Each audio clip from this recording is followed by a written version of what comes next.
Hello and welcome to this video on data displays. This is part of the Functional Skills Maths Level 1 and 2 course. The learning outcomes are to represent discrete data in tables, diagrams and charts, including pie charts, bar charts and line graphs. We also need to interpret information to make comparisons and record changes from different formats, including bar charts and simple line graphs. So essentially, the first learning outcome is to be able to draw our data displays, and the second one is to interpret them. So as far as our data cycle is concerned, we're now in the process part of the cycle where we're going to draw these diagrams. And then we're going to interpret them.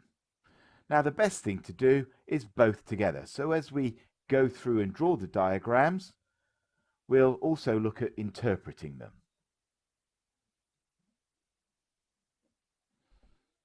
Our first diagram that's part of stage 2 and stage 3 of our data cycle is the tally chart, which we covered in the previous video. A tally chart is really versatile in that you can use it in stage 2 to collect your data and carry out these tallies by creating these 5-bar gates. But it's also a very good way of displaying the information once you've completed collecting the data. So a tally chart not only allows you to collect the data, but also under the frequency column give you your final results. And that gives us our frequency table that we also talked about in the last video. The next display we need to talk about is the pictogram. And the pictogram is a representation of what it is we're collecting as a picture. Now, the most important part of a pictogram is the key, because it tells us what one of our pictures represents. So here we're doing a survey into the number of coloured Smarties we get within a big bag of Smarties. So the green circle represents 2 Smarties. So here our pictogram for green Smarties is 2, 4, 6, and then this is another 1, so that gives us our frequency count of 7. So our total of Smarties is 7. So the point I'm making is that the key is really important because it tells us what one of the image represents. Let's have a look at this in a practical context. Now, a question here asks, an estate agent sells 50 houses in September, 30 in October, 40 in November, and 15 in December. And it wants us to draw a pictogram to represent this information. Now it's given us a blank key so we can choose what one image of a house represents. Now if the image of one house represents one house, then we'd have to draw 50 houses in September, and that's an awful lot of drawing. So a sensible number to choose is 10 houses. So if our image of a house represents 10, we only have to draw 5 houses to represent the number in September. So September, for our 50 houses, we can draw 5 pictures of houses where one house represents 10. So at October we would draw 3 houses. Apologies for my rubbish drawing. And then November would be 4 houses.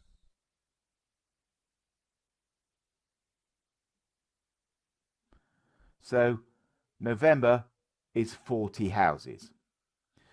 The last one is the trickiest, where December there are 15. So one full house represents 10, and then what we need to draw is half a house to represent 5. So if a full house represents 10, half a house represents 5. So December would be 15. So a pictogram is a diagram where the image represents whatever it is that you're counting, and in this case, houses.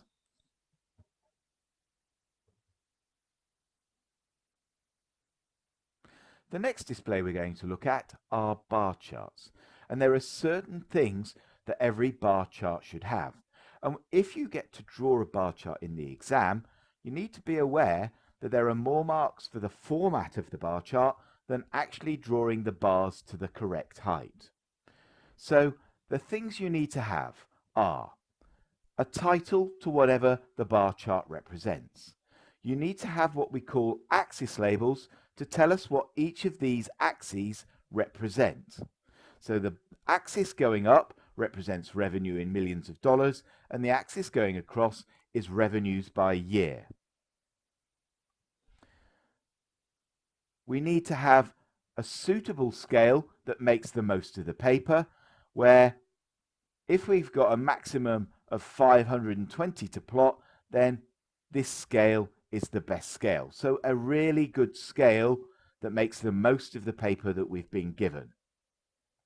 Then we need a bar to represent each of the bits of information we're plotting. Here, it's the years that have the revenue. Then we need the bars to go up to the amount they represent. Now, if you have a big gap of 250 and you have 1, 2, 3, 4, 5 steps, then 250 divided by the 5 steps tells us that each step is $50 million. So here for year 2004, we have 50 million, another 50 million, and then it looks like another 40 million. So it represents roughly $140 million. And finally, the thing that everyone tends to forget is that we need to have a gap between the bar, and the bars need to be the same width. So there are 4 or 5 things to remember with a bar chart: the title, the axis labels, the scale that uses the most of the paper, bars that are all the same width, and a gap between the bars, and then finally the bar goes up to the correct value. So there's going to be 3 or 4 marks at least for you drawing a bar chart from scratch. From the CGP book, there's a summary of what's expected from a bar chart: the title, the axis labels, the labels behind underneath each bar, and a good scale that makes the most of the paper. The bars are always the same width, and there's always a nice gap between the bars.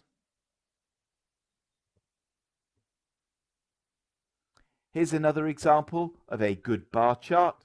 So finally, our title to tell us what the bar chart's about, axis labels that tell us what each of the axes represent, a good scale that makes the most of the paper we've been given, bars that are all the same width and that there's a gap between each of the bars, and then finally that the bars go up to the level that they're meant to represent.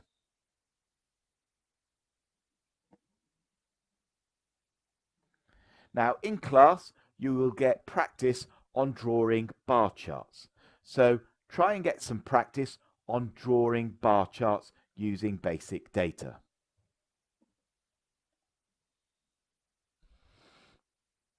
Sometimes when we want to compare 2 sets of data, we draw a comparison bar chart or a dual bar chart.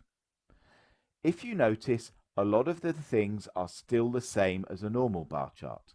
We still have a title, we have axis labels, we have labels underneath each of the bars to tell us what they represent, and a good scale that makes the most of the paper that we've been given. The only thing that differs is that when we're comparing 2 things, like year 7 and year 10 data, you draw 2 bars next to each other to represent that data. Here we have year 7, there are 13 students that like salt and vinegar. That's what this bar represents. The year 10 students only 6 of the students like salt and vinegar flavoured crisps. That's what the second bar represents. So it allows you to compare Year 7 and Year 10 and their choice of salt and vinegar. The same for the other bars. When you're comparing data, you put the bars next to each other, but notice we still have gaps between the categories of salt and vinegar, cheese and onion, ready salted, and so on. If you're asked to plot grouped data, then it's no different. The group of the ages that you've collected still is your axis label, and then your count goes up to here. So for grouped data, it's no different, but your axis labels down here, your labels under your bars, are the groups for that information. So the age here is between 0 and 19, and there were 7 people that you asked that were between 0 and 19. Everything else for the group data bar chart is the same. You still have the title, the axis labels, a good scale that makes the most of the paper that you've been given, gaps between the bars, and all of the bars are the same width. The next display to look at is a line graph, and a lot of the things we did for the bar chart are very, very similar to the line graph. Basically, instead of drawing the bar up to a level, you put a little cross at the level you're plotting. Everything else is the same. You still have a title, you still have 2 axis labels. You still make the most of the axis by picking the best scale, and if you have to plot on this axis as well, you make sure you use the best of the scales. Then, with each of the bits of information you've got, so at 1 minute you have to plot 23 degrees C, you put a little cross there. The reason we use crosses instead of dots is if you plot a little dot and then join your lines, your dots disappear as you join the lines. So make sure when you're plotting the data, you use crosses. To read a line graph, all you need to do is go to the position you're interested in, intersect with the line graph, and then read off on the other axis. So in this example, if I wanted to know the temperature after 4.5 minutes, I draw a straight line up to 4.5 minutes, then draw a straight line across, and it tells me at 4.5 minutes, the temperature is 50 degrees C. To go the other way, if you say, how long will it take to get to 88 degrees C? You draw a line across to when you hit the line graph and then look down at the time, and you would say it takes 9.5 minutes. Sometimes you'll be given a line graph. It's very rare that you will have to draw a line graph because it will take a lot of time and there would be a lot of marks associated with it. So it's more likely that you have to read a dual line graph. Everything's the same. You've got a title, you've got axis labels, and you've got scales that make the most of the paper. Now you could be asked to read it, and the key to reading a dual line graph is the key. So if I said to you, what's the difference in rainfall between England and Wales in June? I go up the axis, and the first one I come to is Wales, because Wales is the blue line. I read across, and there are 200 millimetres of rain in June in Wales. For England, which is in this case red, my reading goes all the way up here, and it tells me there are 240 millimetres in June for England. Take one from the other, and there's 40 millimetres more rain in England in June. So you're more likely to be given a dual line graph to read. The next display we're going to look at are pie charts. Now we covered pie charts when we did ratios, because a pie chart represents a way to give you a fraction of an amount, a proportion, which relates to our ratios. If you're level 1, your pie charts will have nice fractions like halves and quarters and maybe an eighth. If you're level 2, your pie charts could also be represented by degrees or percentages. However, they are just different ways of representing fractions. So let's look at reading a basic pie chart using the fraction method. So if 200 people were asked what flavor crisps they like, and we have to work out how many liked prawn cocktail, we can use what we know about fractions of amounts. So here, the prawn cocktail is 1/8 of our pie chart, because I can see cheese and onion is a half, ready salted is a quarter, so a half of that again is 1/8. So 1/8 of the 200 people like prawn cocktail. Now, when you get a fraction of an amount, you don't do that, you do this. 200 divided by 8. 8 doesn't go into 2, carry the 2. 8 goes into 20 twice, which is 16, remainder 4, and 8 goes into 45 times. So, the result of that is 25, so 1 times 25 is 25 people, and they like prawn cocktail. So that's a fraction of the total. At level 2, you could be given the number of degrees a part of our pie chart represents. So here, if 60 people were asked what flavors they like, how many like chicken, well, chicken is represented by 72 degrees out of the whole thing, which is 360. Now, we know 72 goes into 360 5 times. So if we simplify it, we get 1/5 of our 60 people asked. Don't do that, do this, gives us 12. So 1 times 12 is 12 people liked our chicken flavored crisps. Another way of reading a pie chart at level 2 is to give you percentages of amounts. So if our pie chart here represents 400 people, and we want to know how many people like ready salted, so we go to the ready salted and we find it's 22%, then that part of the pie, 22% of 400, will tell us how many people like ready salted. Now, don't do that, do this. So 400 divided by 100 is 4, and 22 times 4 is 88. So 88 people like ready salted crisps. So it's just like a fraction of an amount. You're just turning your percentage into a fraction. Now, when you go on to create a pie chart, you'll always be given a circle and a starting reference, this red line that runs up and down here.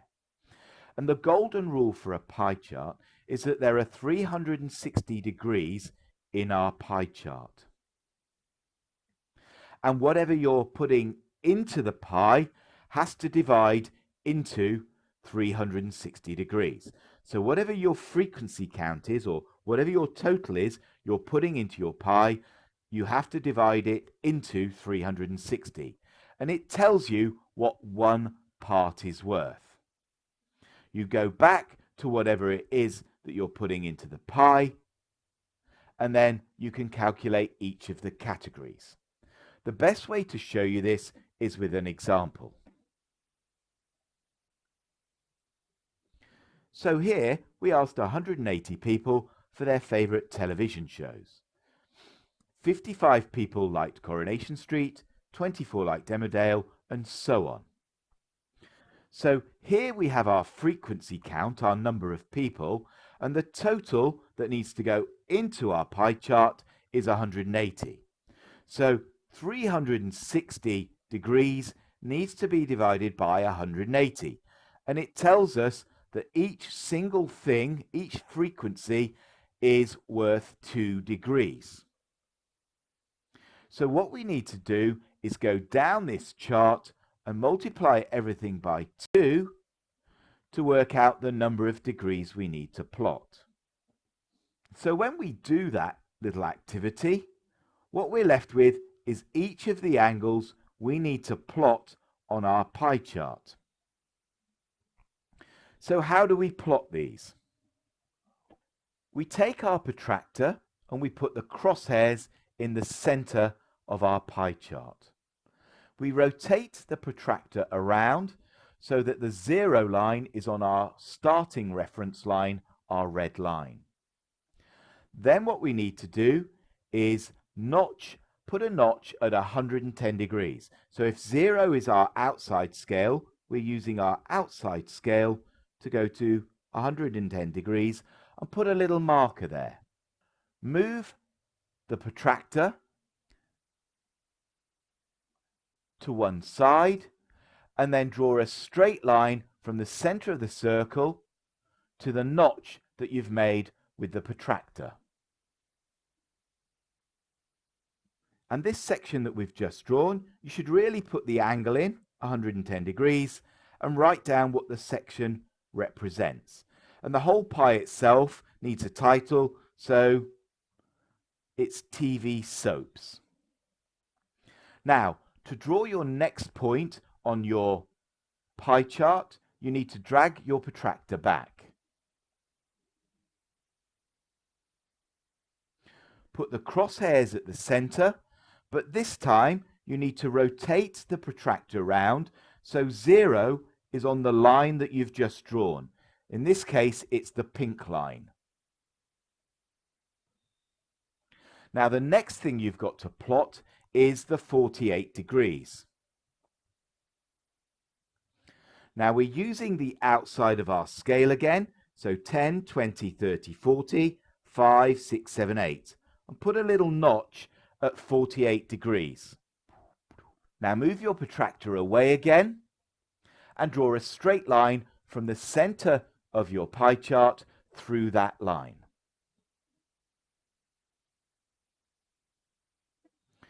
Draw the angle that this represents, which is 48 degrees, and name the section, which is Emmerdale.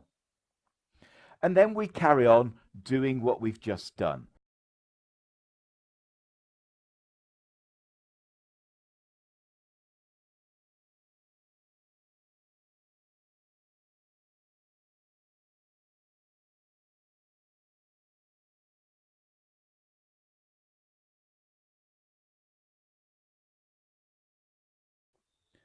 And that's how you draw a pie chart. Here's a much nicher version on the right of what I've just drawn. The only thing I would say is I would be tempted to put the angles in there for the examiner. And that is the final display that we're going to do for this part of the data cycle. So this lesson has mainly been about the types of displays that we get under processing. In other words, we take our data and we produce a nice picture for people to look at, whether it's a line graph, a bar chart, a pie chart, or a pictogram. There is one more display to look at, the scatter graph, and that's going to be covered in the next video because it relates to level 2 only. So as far as the learning outcomes are concerned, we've looked at representing discrete data in tables, diagrams, and charts, including pie charts, bar charts, and line graphs. What we're going to look at now is interpreting that data. So when they give you these displays already drawn, how do you read those displays? Now, for our data on a bar chart, all they can really ask you is to compare things on the bar chart or ask you for trends. They could say, what does the bar chart show you? And you could say that revenue increases up to 2006, but after 2006, it then reduces again. Or you could say the best year for revenue was 2006. So they're asking you to describe what these displays are showing you. And it's just a little bit of common sense.